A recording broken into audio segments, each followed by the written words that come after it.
So in our third chapter of Cindy and Fancy, the next morning, Saturday morning, Dad's not working. I kind of languished in bed a little bit, hoping he'd get bored and take off for the day, but no, he's sitting at the kitchen table when I come down, having his coffee. Silence as I pour my cereal and make my toast. Well, it's obvious he's not going anywhere. He's lurking waiting for me.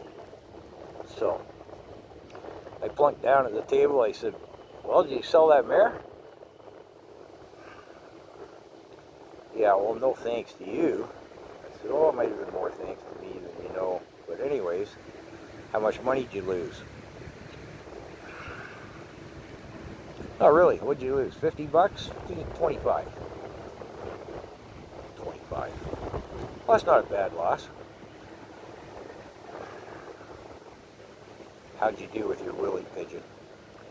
"Say, I made 150 bucks. And an egg roll and a milkshake at John the Chinaman's." Now, I should interject here because somebody's going to throw the racial card in here. The Royal Cafe restaurant in town. I think I was like 20 years old before I even knew it was called the Royal Cafe. It had a little sign down on the alleyway side of the building. It was always John the Chinaman's. John and Kong Wong, the brothers, ran it. They raised their family. The family was well respected. They did quite well for themselves. They bought some other properties in the downtown core. I went to school with John's grandson. Nobody meant any offense with it. It was always just John the Chinaman's and John the Chinaman. His brother Kong never even did learn to speak English. So anyways, just taking the racial card out of there, just to clarify. Now the old man looks at me, 150 bucks. I said, "Well, the way you deal horses, it's a good somebody around here makes some money." "Really?" Yeah. Willie works full time. That's why I took off the way I did. But you did sell the mare." "Yeah." Now he's torn here because, I'd sort of broken rank, so to speak. Same time, the horsemanship, the horse is fixed.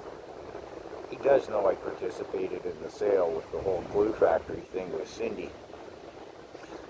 And he knows he's probably going to lose money on the horse anyways. He'll make it back over the next 6 months and board. And then lose it again in the winter.